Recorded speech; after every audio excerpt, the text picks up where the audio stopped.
Our first speaker is Tama, and whenever you're ready. Hi, thank you everyone for attending this talk. I'm working at the University of Rennes in France, and I am pleased to open this session with a study on mating dispersal in bats. Individuals move between their birthplace and any other place, habitat or social group. These movements, called dispersal, change the composition of the community they live and the community they settle in, but also exchanges genes within or between populations. Individuals disperse for three reasons: to account for environmental variation, to regulate kinship interactions, and of course, as a function of the cost of dispersal. All these processes shape different dispersal patterns depending on the ecology and life history of species. In general, in mammals, the females are philopatric, they stay in their birthplace, while dispersal is mostly done by males. The lesser horseshoe is a sedentary bat species living in forests and forming colonies with 10 to hundreds of individuals. Like many other forest bats, the lesser horseshoe has a low dispersal ability, and females are strictly philopatric. However, unlike other species, we don't have observations of a swarming behavior for the reproduction. Swarming is the temporary aggregation of many individuals for mating at a common location. Besides, the species show isolation by distance at a fine scale. Isolation by distance is the linear relationship between the genetic distance between colonies as a function of the geographical distance. Based on a previous study, a fine-scale isolation by distance pattern with a mean dispersal distance of 20 kilometers indicated reduced gene flow between colonies. However, this is only an average dispersal distance for the global population, and we don't know the dispersal capacity of males.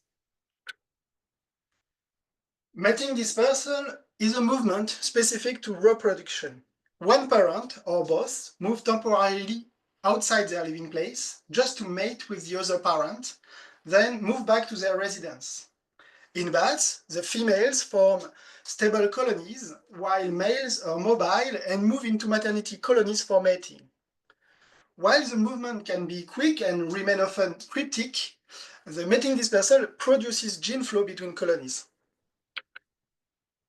The mating dispersal distance is the geographical distance between the two parents. To estimate this dispersal distance, it is necessary to know the pedigree between individuals. We sampled juveniles, mothers, and the putative fathers frequenting maternity colonies, and by performing parentage assignment on these individuals, we can infer the two parents of each juvenile and then estimate the geographical distance between the father and the mother. For this study, two large populations have been sampled during 3 to 4 years, with 17 colonies in France and 19 colonies in Germany. In France, the population is an old population with a stable demography, while in Germany it is an expanding population at the northern part of the species range. These two populations were analyzed separately. Individuals were genotyped at 8 microsatellites markers with non-invasive genetics. There were almost 4,000 individuals in each population. Each individual has a unique genotype. Individuals sampled before childbirth were considered as parents, while individual samples only after childbirth were assigned as juveniles. The difference between males and females was based on a sexual marker. Now, to infer the parentage of each individual, we used the maximum likelihood approach implemented in the colony software to reconstruct the pedigree of the population. Colony uses the genotypes sampled over the 4 years with a list of candidate mothers, candidate fathers, and putative juveniles. We also set exclusion lists to exclude impossible kinship. For example, the parents must be born before the juvenile. Colony estimates the probability to be the father for each father-offspring relationship. In order to evaluate the performance of colony and to set a cutoff to keep only the best results, we validated our method with a simulation approach. We simulated a population where all fathers and juvenile were known, and by combining 30 replicated runs of colony on the same dataset, we observed two groups. When the true father is found in black, or when a wrong father is found in gray. The true fathers show that a higher proportion of assignment.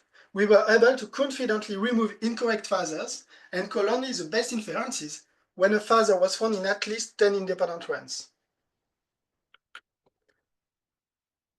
Now, after a careful filtering of inferred paternity based on the simulation approach, we found 82 paternities in France and 62 in Germany. We represent here the cumulative distribution of father-offspring distances, and each dot is an inferred father-offspring distance. The gray ribbon is the distribution expected under the hypothesis of random mating between all individuals across the population. It is estimated by 1,000 resampling iterations of randomly associated father-juvenile distances. One unexpected result was the high proportion of intracolonial paternities, meaning that males mate on average half of the time with females from the same colony where they were found. Consequently, the mean dispersal distance is very short, around 11 kilometers both in France and Germany, and the skewness towards short mating dispersal distances was even stronger in Germany. However, there are also rare long-distance mating dispersal events, suggesting that some individuals can eventually mate with females at the extreme range of the study area. But now, mating dispersal is only one component of the complete gene flow. The fathers, they may have moved outside of their birthplace to join another colony. This is called natal dispersal.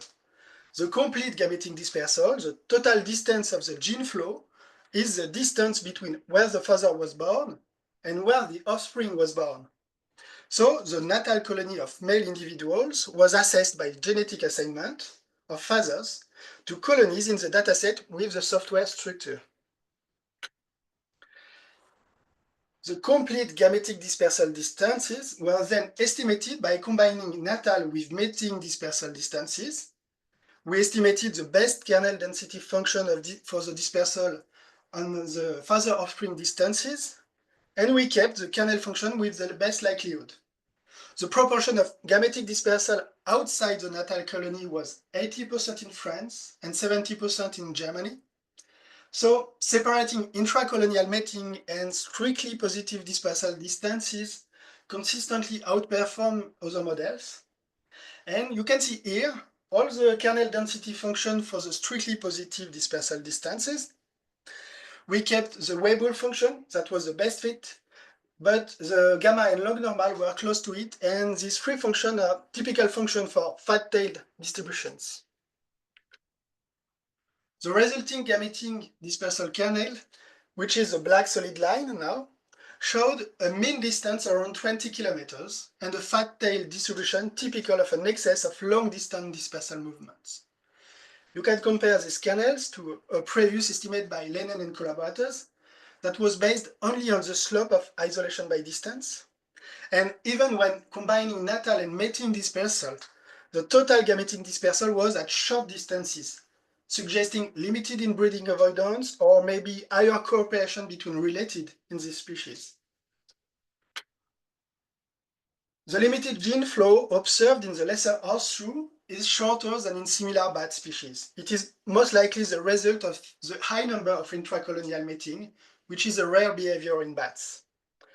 We found the same pattern in two contrasted populations, an old stable population in France and an expanding population in Germany, meaning that this could be a common behavior for the species. Our genetic parentage assignment approach is a powerful method to study dispersal. We were able to detect dispersal events at an individual level, which allowed us to conclude even with a limited number of fathers identified. And to our knowledge, It is the first time that natal and mating dispersal distances have been separately estimated and then combined in animals, documenting quantitatively how mating dispersal decorrelates the gene flow and the movement of individuals. When individuals move only for mating, they produce effective gene flow, but the demography of the community does not change. To conclude, it is important to consider more carefully mating dispersal to explain dispersal evolution. Thank you for your attention, and if you would like to have more details, I can answer for a few questions, and the paper is available on bioRxiv. Great. Thanks so much for a great talk. We have some time for questions. You can either pop up and ask verbally or put them in the Q&A or chat.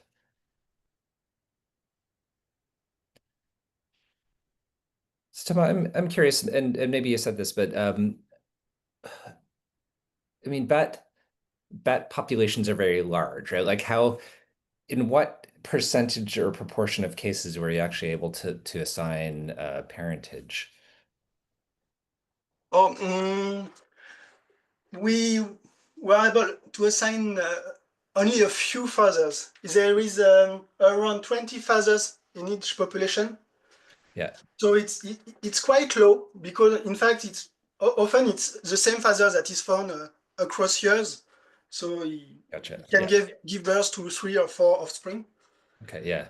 Yeah. It seems like a challenging thing. Yes. So in the Q&A, do you know how much opportunity there is for disease transmission during these mating trips? Um, I don't have this information, no. Um, I guess that mating with closely related and within the same colony may be a good strategy for disease avoidance because you avoid to transmit the disease to another colony. Hmm. So maybe on this side, it's a positive point, Yeah, fair but enough. yeah. Okay, thank you. Any other questions out there? So another, oh, no, that's answered.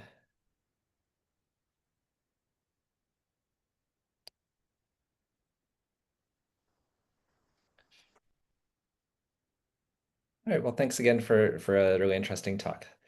Thank you. So we've got a couple minutes before our next talk is due to start.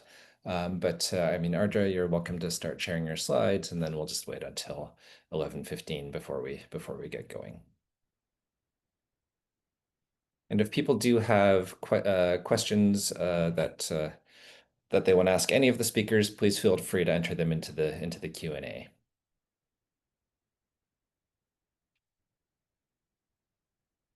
Great, slides look good. So yeah, we'll just wait another minute and a half before we get going.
All right, Aardhra, whenever you're ready. Hi. So thank you for this opportunity. I'm Ardhra from Manasari Evolutionary Ecology Lab in ISA Trivandrum, India. So I'm going to speak on my master's research on adaptive color plasticity in butterfly larvae. So, insects must maintain their water balance for their daily physiological functioning. And for that, they gain water through cuticle, dietary water, through by ingesting water rich food or drinking water, and they get water through water vapor, directly getting it from the atmosphere through mouth or renal openings. So, while maintaining the water balance, they also lose water from their body through excretion, respiration, metabolism, or through cuticle. So, this rate of water loss from their body is primarily dependent on the cuticular composition and the ambient environmental conditions. So, these insects are prone to certain environmental stresses, and one such stress is desiccation. So, what is desiccation? Desiccation is a state of extreme dryness. So let's understand desiccation with an example. Here is an example of dorset bug before desiccation and after desiccation, where you can see it has lost its water from its body entirely and it has shrunk. So why are they prone to such desiccation? So one reason is its small body and also high surface area to volume ratio, and other factors include low fat storage and a high metabolic rate. So, to withstand this desiccation, they have certain adaptations like phenotypic plasticity, where they have changes in epicuticular lipids, which help them resist the water loss from their body, and they have changes in metabolic products, where they could tolerate the desiccation, and they have other behavioral and physiological processes like taking more water or ingesting water rich foods.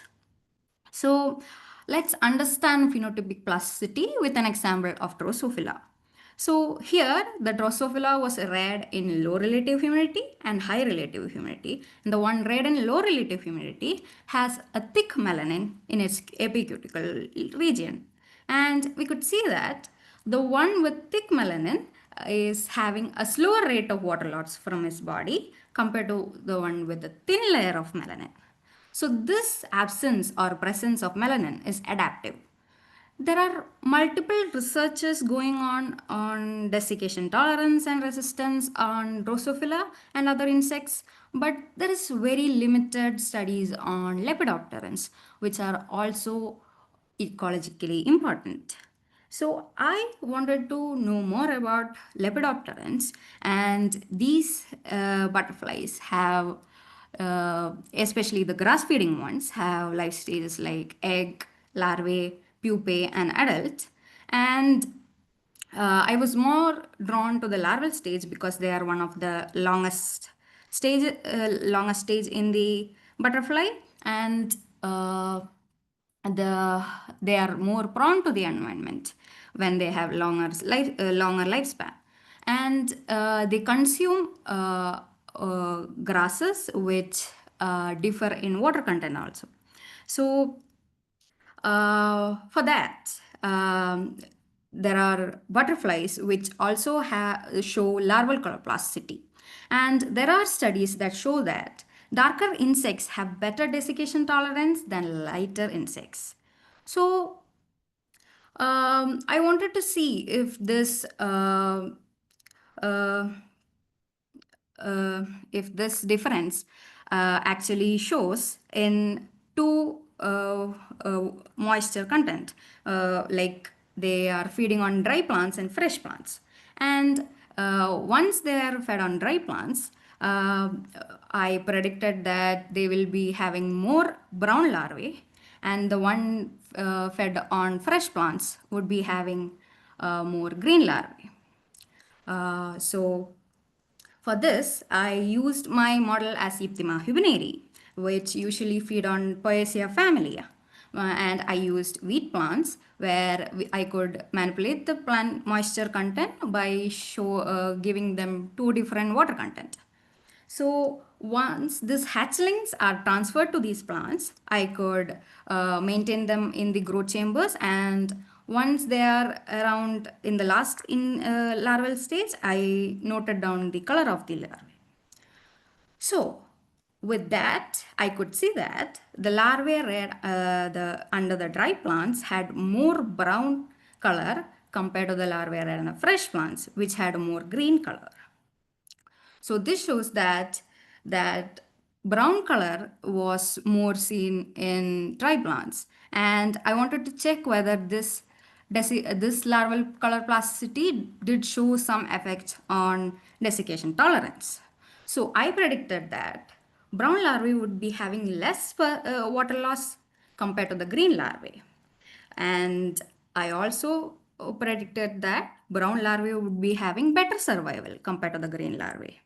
For this, I use the same method, but once the larvae is 20 days old, I would be starving them for 16 hours and their initial body weight is taken, and then they are subjected to 72 hours of acute desiccation at 15% relative humidity and 27 degrees Celsius, after which their final weight is taken and they were monitored till they pupate. Moving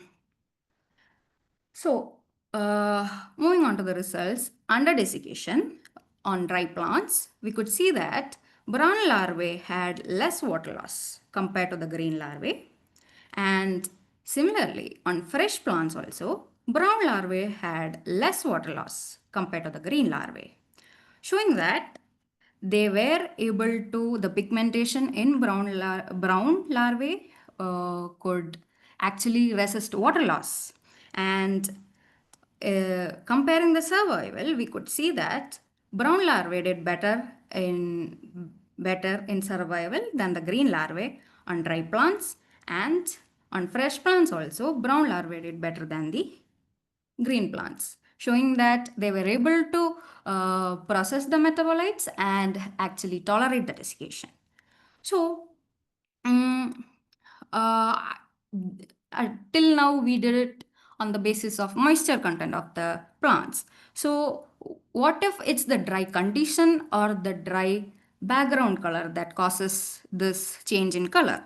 So this thought arose, and we wanted to check whether lava color plasticity has an effect on the background color also. So for that, we used the green index, where we took the green, red, blue pixel quantities of each larvae, and we could calculate it using this formula. And as the greenness index increases, the greenness of the larvae also increases. And so I predicted that larvae reared in brown background would be having less green index compared to the larvae reared on green background. And there are studies that insects use this background matching as a cue to avoid predation also. So I used the same model which was maintained in the growth chambers, and when they were 11 days old, they were transferred to a brown cylinder and green cylinder, and their photos were taken on the 21st day. And we could see that the larvae reared on brown background had less green index compared to the larvae reared on green background, showing that they are able to recognize the background and they might be using that to avoid predation. So, as a summary, I would like to say that this larvae have dual adaptive functions, where larval color plasticity actually helps in both desiccation tolerance and avoiding predation by background matching. So I thank the other authors, Ullasa Banu, and my Vanasiri team, School of Biology, ISA Trivandrum, and my lab, Vanasiri lab. Thank you. Great. Thanks very much for a really nice talk. So we again have a couple of minutes for questions. So any questions either verbally or in the Q&A?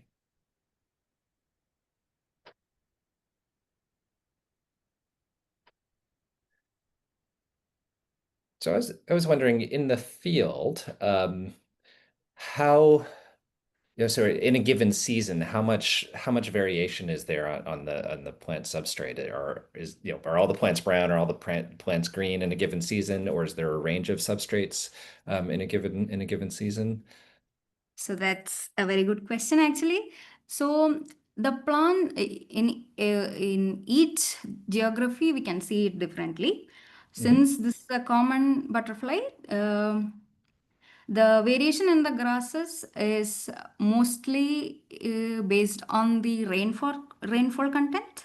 Right, sure. So where there is more rainfall, there would be better fresh grasses. Sure. So Yeah. in a particular area itself, if the plants are not getting enough sunlight and rainfall, the grasses there might be dry and brown. So in same area, you could see variations in the color of the grasses itself. Okay, gotcha. Yeah, no, that makes a lot of sense. Thank you. And do you know what are the main predators in the wild? Hmm. Yeah, actually, we are actually looking into the visual model system also. Okay. So, dichromats can be one of the predators, rats, and we can like I have actually seen egrets predating on them, Yeah. and birds are one of the main predation. So, I think the predation actually comes above and below. Like even the grasses, they can come from below also. So there are multiple predators for them on terrestrial and flying. That sounds like a difficult existence. Um, any other questions?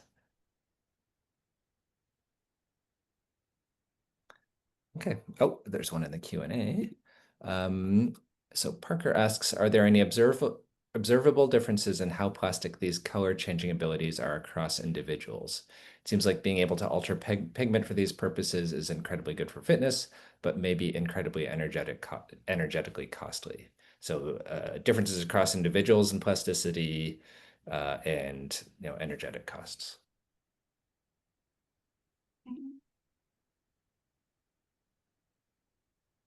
Okay, yes. So actually, I don't know how they are able to do that. So they do have the ability to change back also, like they will be varying across.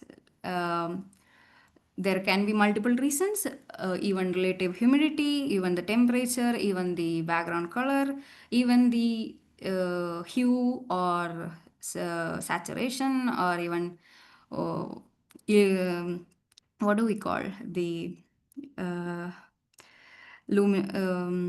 I think uh, many factors are there actually, and I'm just looking on into these two aspects, and they are actually able to come from the green to the brown range, and they actually move from the green to brown color, and they have variations between those two colors. Like you saw the variations of the larvae in my slides, right? From green to brown, the same variations happen. Okay, great. Thank you so much. So thanks again for a great talk. And we will now move on to our next speaker. Eleanor, if you want to start sharing your slides.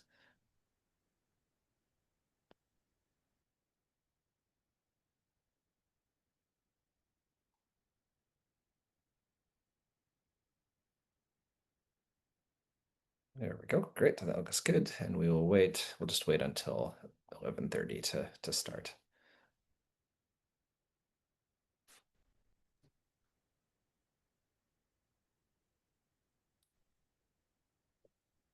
Great, so you can see the screen fine? We can, yes, thank you. I'm just gonna check that the slides change. Very good. Yeah. Thank you. All right, and you're good to start whenever you'd like. Okay, I'll just go for it then. So thanks everyone for coming along today. I'm Ellie, and so I'm currently a postdoc at the University of Miami here in the United States. But today I'm actually going to present some work that I did during my PhD back at Monash University in Australia. So as a researcher, I'm really interested in understanding the drivers of evolution and diversification across the tree of life. And today I'm going to talk about some work I did where I looked at the evolution of birdsong and tried to link this with diversification in a clade of birds called honeyeaters. So sexual signals are prevalent throughout nature. They are defined as a behavior, physical characteristic, or other trait used by an individual to attract a mate.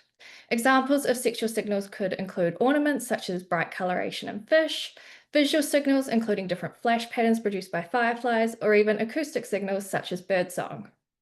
Sexually selected traits are often expected to be the most divergent traits between closely related species, especially if their ranges overlap. And past studies have shown that the evolution and divergence of sexual signals can outpace ecological divergence. Because of all this, it's been hypothesized that rapid changes in the evolution of sexual signals could drive diversification. And so today I'm going to focus on birdsong, which is an example of a sexual signal. So males sing to attract females. However, birdsong has a range of functions, and it can also be used to identify territory, communicate dominance, or warn of predators. However, birdsong is also important for species recognition, mate choice, and reproductive isolation. So song is thought to act as an important pre-mating isolation barrier in birds, and past studies have shown that song does contribute to speciation at finer scales. So within populations and sister species, we know that song can play a role. However, we don't know how widespread those patterns are, and we don't know whether or not those processes that can occur at those finer scales can actually scale up to influence the diversification of clades. And so for this work, I wanted to test the hypothesis that if song has had a role in diversification, then rates of song evolution should be correlated with rates of diversification. And so to test these ideas, I focused on a clade of birds called honeyeaters. Honeyeaters currently range throughout Australasia, so they're found in Australia, New Guinea, Indonesia, New Zealand, and the South Pacific. They are quite diverse. They contain over 190 species, and they've evolved within the last 25 million years. As a consequence, they have a huge diversity in morphological traits and the niches that they occupy. To further highlight this diversity, here's a collage of some photos of honeyeaters. These are scaled approximately to body size, and just to further highlight the variation in morphological traits that exist within this clade. But more importantly, they also contain variation when it comes to their vocalizations. So here are a few examples of this. I do have sounds included, so hopefully these work. So some species will have quite typical songbird sounds, such as the eastern spinebill. And I hope everyone was able to hear that. Please let me know if you can't. And then we also have more simple vocalizations, such as the blue-faced honeyeater and the singing honeyeater. And then lastly, we have other species like the noisy friarbird.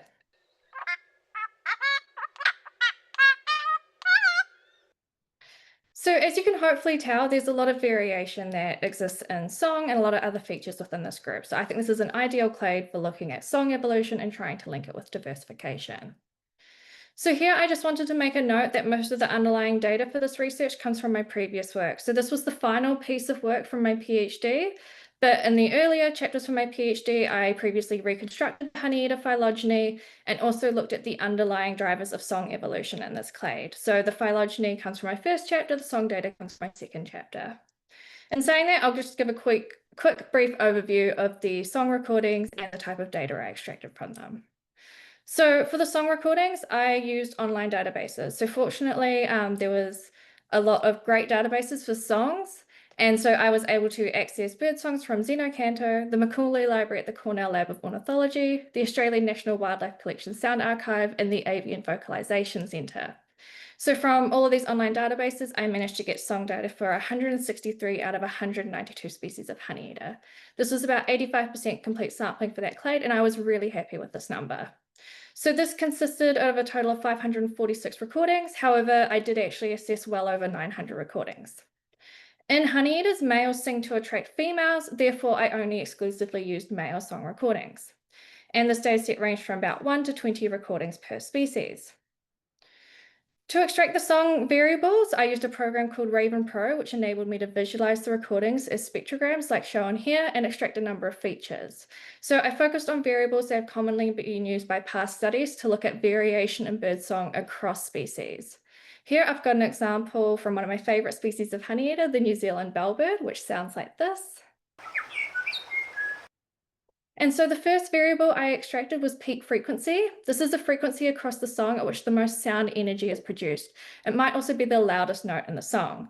This variable has been really commonly studied in past studies, and it's thought that peak frequency is one of the most important variables for transmission and receptions of songs because it's most likely to be heard by a potential mate.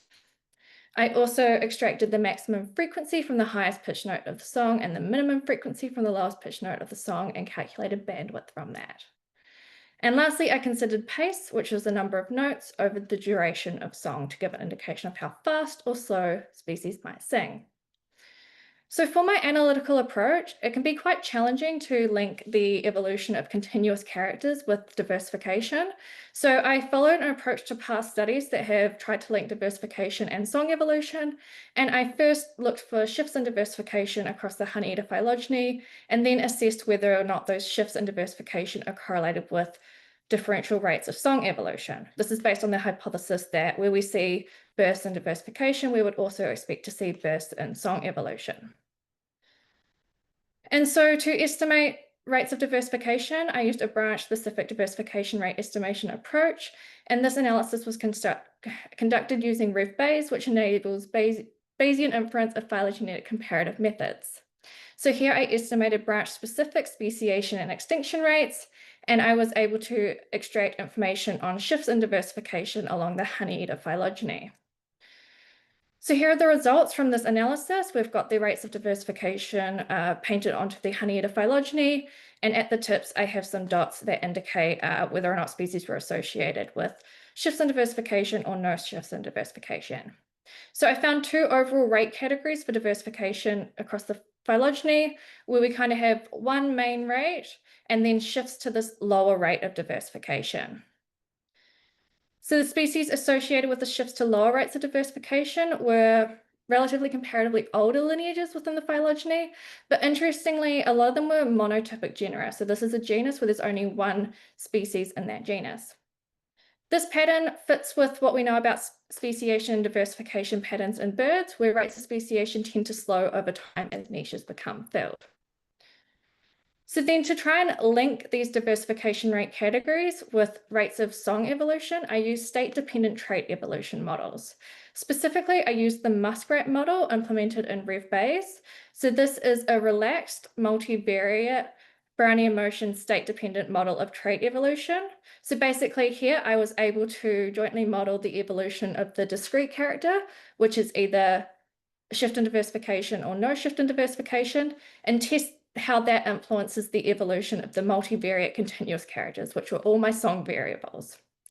This model is advantageous because it also considers background rate variation, so it takes into consideration other factors that could be influencing rates of song evolution as well.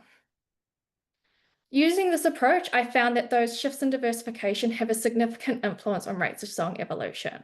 So here I found that those shifts to lower rates of diversification are correlated with lower rates of song evolution. And there was over a 10-fold difference in song evolution rate estimates between those two diversification rate categories. So often when I talk to people about these results, the first question they ask me is, why would song evolution slow down? So in honeyeaters, song is learned. So young males need to have enough adult males singing around them during a critical period to learn their own songs. And it's known that population density influences song complexity and diversity. And so in some species of honeyeater, such as the critically endangered regent honeyeater, they are becoming so rare that young birds are unable to learn their own songs. And this is known to influence complexity and diversity. So one explanation is it could be factors like this occurring at populations that could scale up to influence the evolution across clades. Additionally, it's also important to highlight that this result is kind of an artifact of the analytical approach. So because I first started by looking for shifts in rates of diversification, I found a shift to a lower rate of diversification, and then this was correlated with lower rates of song evolution. However, overall, I do still have these two diversification rate categories where we see that the higher rates of diversification correlate with higher rates of song evolution, and those lower rates correlate with lower rates of song evolution. I also did some further analysis to look more in depth into how song evolves in general. And so I compared fit of kappa models, which assume a punctuated mode of evolution, with Brownian motion models, which assume a constant rate of evolution. Testing these models, I actually found that the kappa models were preferred, and values extracted from those models were all below 0.5, suggesting that song follows a punctuated mode of evolution. And here we can see that changes in song occur at speciation events. So overall, I found that those shifts to lower rates of diversification are correlated with lower rates of song evolution, and that song follows a punctuated model of evolution. This implies that song could be contributing to diversification of honeyeaters. So this work also contributes to broader understanding of linking micro and macro evolution. This is a topic I'm quite interested in. However, success in linking micro with macro evolution has been variable. So there's only a handful of past studies that have tried to link song evolution and speciation or diversification rates at these sorts of scales, and they've found really mixed results. So some studies have found no relationships and others have found that they are correlated. So this study helps contribute to that understanding and provides further evidence that song evolution and diversification are correlated in honeyeaters. So I'd like to thank everyone for listening to my talk today, and I need to acknowledge my PhD advisors, Stephen and Matt, for all of their help and support throughout my PhD. And I'd also like to thank my current lab groups and my current postdoc advisors. Please let me know if you have any questions. Great. Thank you very much for a great talk. And I see we have a talk from Sophia, or a question from Sophia, rather. Hi, Ellie. Thank you so much. This talk was really interesting. This is a bit of a tangent, but I was wondering if any honey eaters duet, and if you added duetting onto your phylogeny, how that might be relevant to diversification. Yeah, so that was not something I considered. So that's the short answer. So as far as I'm aware, it's not super common, like broadly across the phylogeny. I'm sure that there are some species that do it, but that was not something that I explicitly considered in this analysis. Okay, cool. And you only looked at male song, since that's... Yeah. So in honeyeaters, some further context, I think I said it that males sing to attract females. Honeyeaters do not have much sexual dimorphism, if that provides further context as well, because that's always something I get asked as if I looked at dimorphism, but they don't have a huge amount. Yeah. Cool. Thank you. Great. And there's a question in the Q&A as well. So Milton asks, does muskrat support multivariate continuous trait evolution, or were the song variables analyzed separately one at a time? Yeah, it's multivariate. So I did it all together. I did, all the song variables. Thank you. And are you able, I'll follow up, are you able to, when you see the association, are you able to associate diversification with sort of particular features of the song, or is it all the features, it's sort of one multivariate summary? I just did it all multivariate. I'm sure if I looked more univariate, I could maybe see if there's stronger relationships between certain aspects. Sure. But yeah, just done that multivariate framework. Okay, great. Thank you so much. All right, so if you have any further questions for Ellie, please put them in the Q&A. So thanks again for a really nice talk. So we'll move on to our next speaker. Aiden, would you like to share your slides?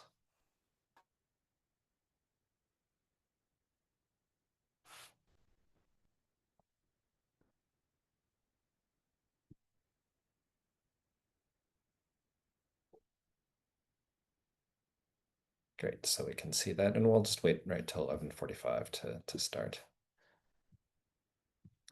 Oh, and Eleanor, in case you didn't notice, there's another question in the Q&A.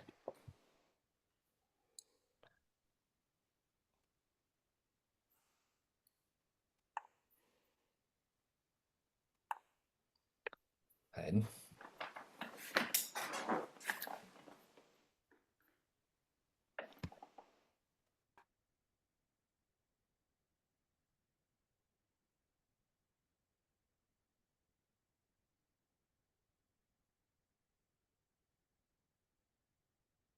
A few more seconds here.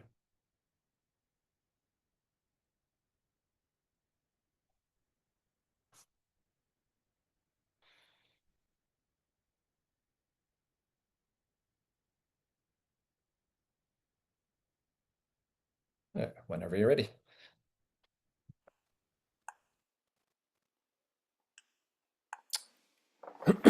All right, hello, welcome everyone. My name is Aiden and I'm a PhD candidate at Simon Fraser University. Today I'll be sharing some of my recent work on the evolutionary basis of high testosterone in women with PCOS, polycystic ovary syndrome. This work is part of my PhD research and recently got published in Frontiers in Reproductive Health as well. All right, so I'd like to start off by comparing two different approaches to medicine. So first, the conventional medical research approach involves proximate applications to risk of disease, such as how things happen. This approach more so focuses on uncovering disease mechanisms and developing therapies. On the other hand, the evolutionary medical research approach focuses on the ultimate causes behind the evolutionary basis for risks of disease, such as why things may happen. The evolutionary medical approach focuses on what adaptations have become dysregulated and are now maladaptive. And it also provides testable hypotheses and indicates what types of data to collect. So an example comparing both of these approaches could be the risk of heart disease and obesity because of diets. So a conventional approach may focus on individual differences in physiology, while on the other hand, an evolutionary medical approach may focus on much broader concepts, such as why did humans evolve to be able to eat so much but exercise so little? So there are several main evolutionary factors involved in risks of disease. So first, mismatches. These involve a mismatch of phenotypes between ancestral and modern environments and can become maladaptive. An example of a mismatch could be high food availability and lower physical exercise in modern environments compared to ancestral environments. So next, trade-offs. These involve a compromise between beneficial but incompatible traits. An example of a trade-off could be a trade-off between survival and reproduction in a specific species. And also extremes of adaptations. This is where stabilizing selection within the population, where the middle is selected for, but segregates into maladaptive extremes. An example of this could be variations in hormone levels per se, such as testosterone, where extreme levels may be maladaptive. So these factors can help address the important question that for any given disease, how to determine the risks and symptoms are related to adaptations and trade-offs in both current and ancestral environments. So polycystic ovary syndrome, or PCOS for short, is a reproductive disorder that negatively affects fertility, yet is still found in approximately 5 to 10% of females globally. So PCOS is diagnosed in the presence of three main criteria. So first, hyperandrogenemia or high testosterone levels. Second, irregular or absent menstruation. And third, polycystic like ovaries. As you can see in the diagram, these represent many small follicles in the ovary compared to a normal healthy ovary. So why study PCOS in the context of evolutionary medicine? Well, PCOS exhibits a high prevalence and heritability, despite causing large negative impacts on both fertility and fecundity. So lifetime fitness is a function of both survival and reproduction, and PCOS seems to remain quite prevalent in modern populations. Therefore, PCOS represents an evolutionary paradox. So there have been a few hypotheses proposed to try and explain the evolutionary causes of risk for PCOS. So first, it's been proposed that the risk of PCOS may be an evolutionary mismatch between ancestral and modern environments. This is where the PCOS phenotype has become maladaptive in current environments. And this may largely be due to food abundance and reduced exercise. It's also been proposed that PCOS-associated traits, such as high testosterone levels, may have provided benefits to females in various ancestral environments in terms of survival, strength, muscularity, dominance, and bone mineral density. So quite a few studies have suggested this model for PCOS risk. However, this model has not been evaluated in any systematic way with data from the literature. Well, we evaluate this model here and we test the hypothesis that PCOS risk is maintained as a maladaptive extreme of an evolved trade-off between survival and fertility. So here we tested 7 different predictions using a series of systematic literature reviews, which were conducted on Web of Science, PubMed, and Google Scholar. So overall, we predicted that higher prenatal and postnatal testosterone levels would be associated with increased strength, muscularity, dominance, athleticism, and bone mineral density in females. We also predicted that females with polycystic ovary syndrome that were either lean or had variable weights would show evidence of higher bone mineral density, dominance, strength, muscularity, and athleticism as well.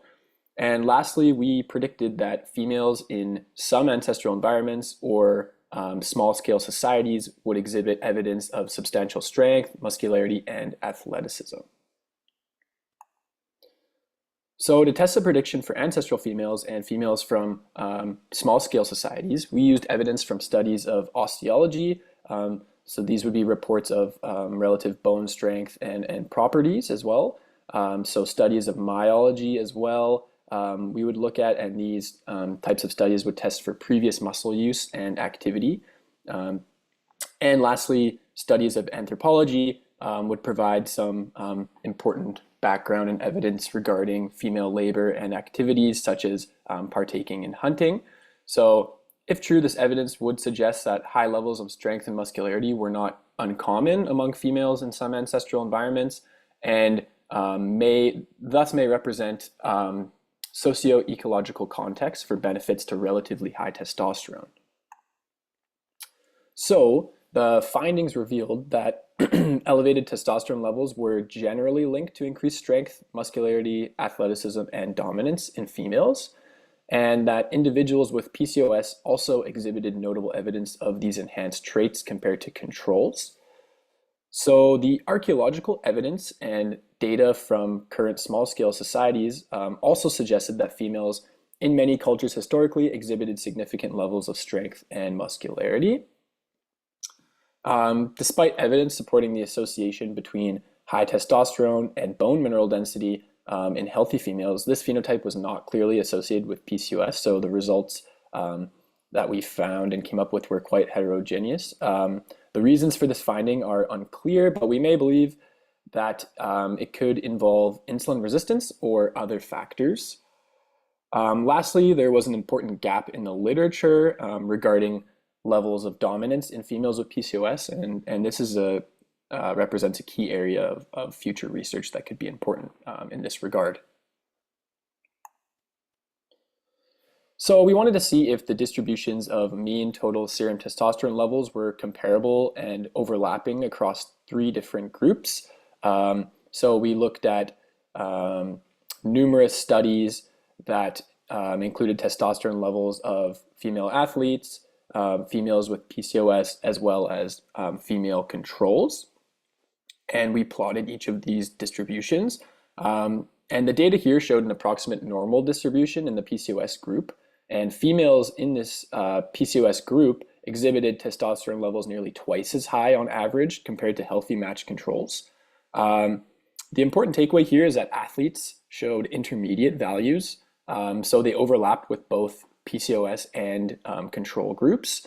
And this finding is consistent with the idea that moderate elevations of testosterone, as seen in these female athletes, may lead to these females exhibiting subclinical PCOS traits, such as reduced ovulation, while also gaining advantages involving increased strength and athleticism.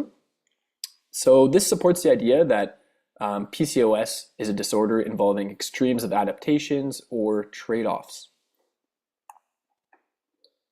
So this figure represents the hypothesis for advantages of relatively higher testosterone to females, and especially in terms of increased competition relating testosterone to strength, muscularity, dominance, and survival to females inhabiting ancestral environments.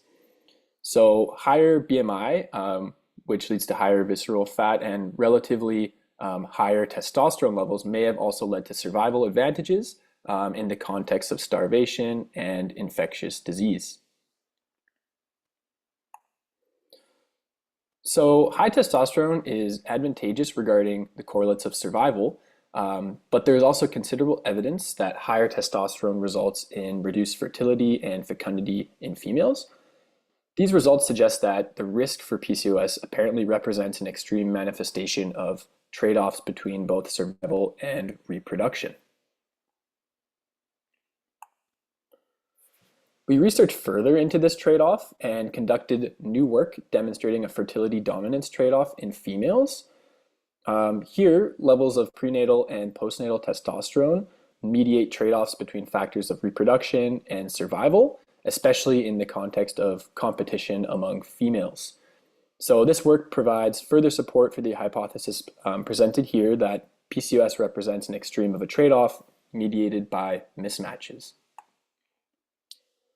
So last, if the risk for PCOS evolved in the context of ecological situations favoring high levels of manual labor by women and relatively high testosterone and muscularity, then perhaps treatments for PCOS could focus on simulating ancestral physical conditions. So exercises such as weight bearing and high intensity resistance training have demonstrated positive effects on females with PCOS in the few studies conducted to date. Therefore, these types of exercises and training should tend to simulate ancestral conditions for women with PCOS-related traits, and in theory, would more directly promote regular ovulation and higher fertility. I would briefly like to acknowledge and thank everyone that has been involved in this project, from my senior supervisor to committee members and lab manager. And thank you, and I'd like to take any questions that anyone may have. Great, thanks for a very clear talk, Aiden. And any questions from the audience? So it looks like there's one in the Q&A. So Anne asks, oh, actually, both Anne and Brian ask whether non-human mammals or other primates have PCOS. Yes, so it's actually has been found in primates, but in other non-human mammals, it is not found in them. So okay. Just in primates. So yes. Okay. And then Anne also asks, can you explain where your prediction on lean female with PCOS comes from? Yeah, so we wanted to look at females with variable weight, and we thought that the group of lean females with PCOS would be interesting to compare to sort of ancestral groups of females, because you would think that groups of ancestral females would be much leaner. So it would be provide a good comparison group, and the lean group of females with PCOS could provide a good comparison group essentially to ancestral females. Okay. All right, thank you very much. And if there's further questions, so I think Anne has some more questions in the Q&A. Maybe you can continue that conversation in the Q&A. Yeah, no problem. And we'll move on to our next speaker, Shuba, if you'd like.